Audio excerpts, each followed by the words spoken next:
Hey friends, Scott here. I want to talk about how to make cassette tapes.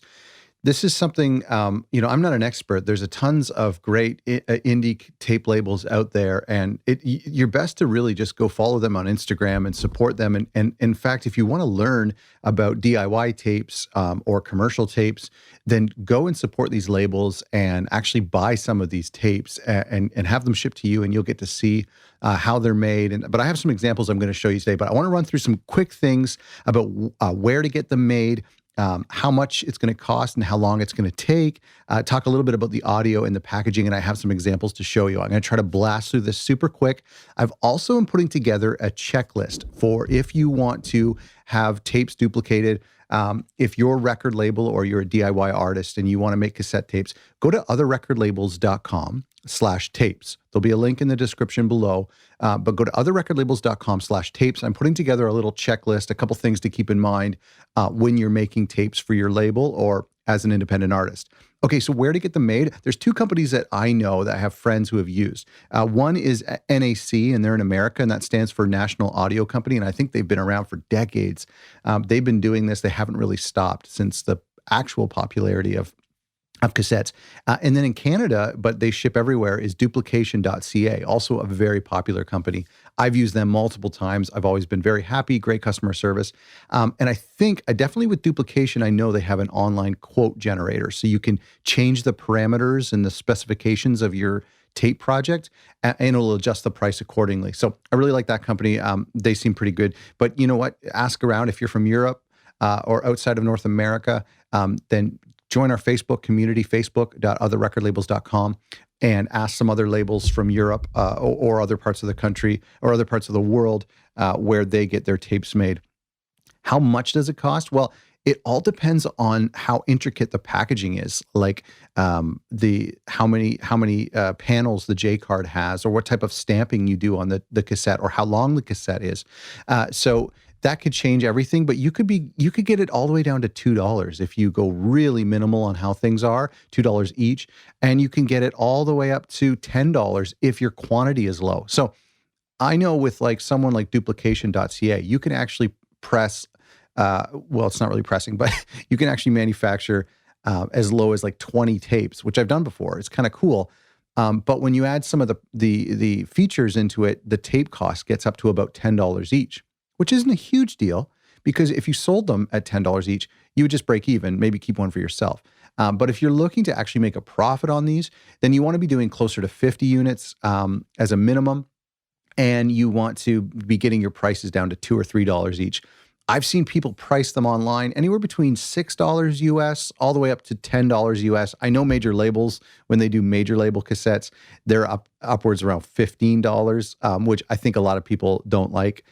So I think $8 or $9 is a pretty safe space. So if you can make a profit on that, that's really cool. How long does it take to manufacture? About 5 to 7 weeks. I mean, it varies. And as the popularity increases, that timeline might increase as well. So, but I would say, remember, you have to get a deposit in. You have to get your artwork in. Your artwork has to be approved. You have to get your audio in, and all that has to be done properly. That's usually, once that's all in, that's where they start the clock. So I have a project that's in queue right now. Everything was approved right away, and it's been about 5 weeks, 4 weeks maybe since I sent it off, and I'm yet to hear from them. So I expect it in the next couple of weeks. So again, 5 to 7 weeks. Let's talk about audio. Audio is the trickiest part with cassettes because side A and side B have to sort of be equal. Now, what is the length of tape you need? So if you're having it manufactured by someone, you just have to tell people how long the actual album is. So if an album is 40 minutes, then you're going to be looking for a tape that is C40, which means 40 minutes is how long it is. And so that's 20 minutes on each side. So you'll need to do that calculation. If you need to take your album, and generally albums start from, iTunes and are just a regular track listing, you have to decide what songs go on side A and what songs go on side B. One of the things I do is I open up my DAW, my computer recording software, and I lay out on one track, a stereo track, all of side A. So maybe there's 5 songs. I'll lay it out in order. I'll adjust the spacing, and then I'll print that or bounce that side A as one huge WAV file. And so that might be about 20 minutes long. And I'll do the same for side B. And so now I've come up with two WAV files, side A and side B.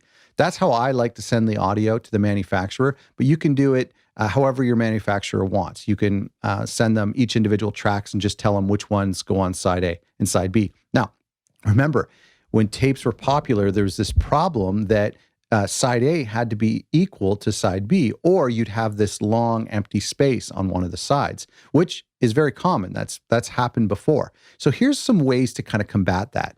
You can add a bonus song, which I've done before, add a bonus song to side B or side A, wherever it needs the filler.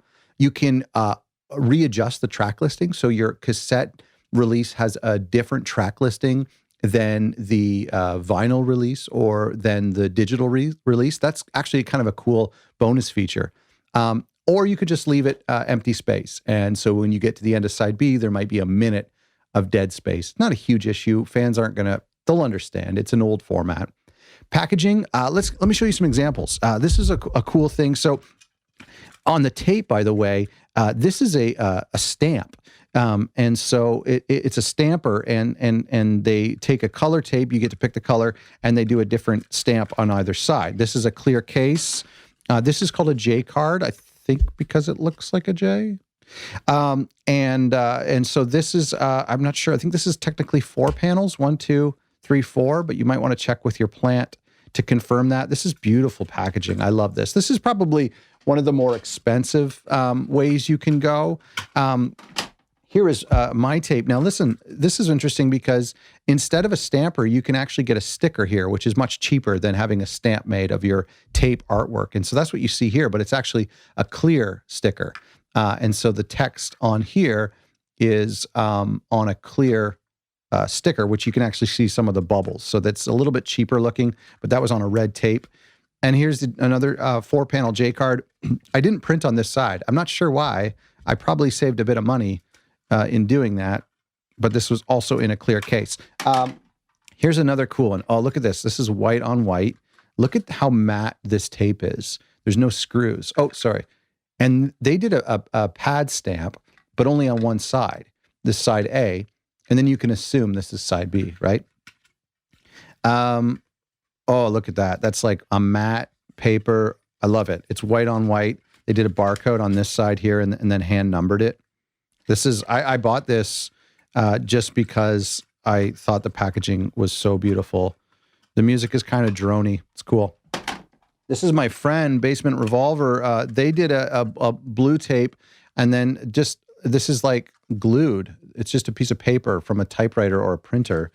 And this is handmade too. So this is not one that was manufactured. This is one that was DIY, which you can totally do. I'm the wrong person to ask about that because I usually use a manufacturing plant. This is one still in cellophane. And you can see that there's a paper sticker on the tape. Very cool. Very cool. This is an amazing one. Check this out. This is 2 tapes in one, a studio of the album and a live recording of the album. I mean, this is fantastic. And they've got a sticker in there and some killer packaging. I mean, fans will go crazy for this. It doesn't fit in my tape rack, but it's incredible. This is another one done at home, a red pants, my favorite. Oh, here's a cool one. So this is new hands. This is a great way to save a little bit of money.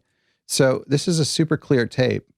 It's probably done professionally, but all there is a little sticker, A and B. And that's actually just a little die cut sticker, A and B. It's probably a stencil. They probably just bought like on Amazon a bunch of alphabet stickers and put A and B on there. I don't know how they did that, but it's cute. The sky is the limit. You can do whatever you want. When you're shipping them, they go in little padded envelopes. You can get them from any shipping supplier. Why do fans buy them? Why do fans love them?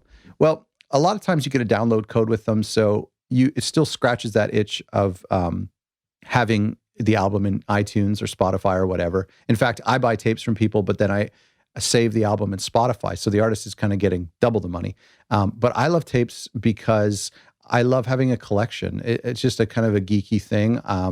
It's been, it's kind of nostalgic for me too. I grew up in the 80s and 90s, so I did have tapes before I had CDs, before I had vinyl. before I had digital. But I love them, and fans buy them because they want to support the artist. They want something tangible.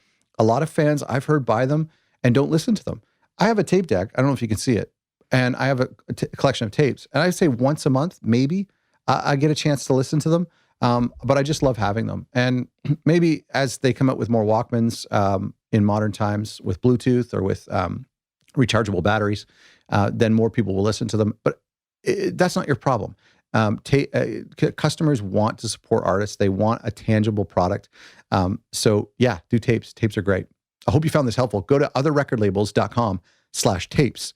And I have a checklist there that will help you out.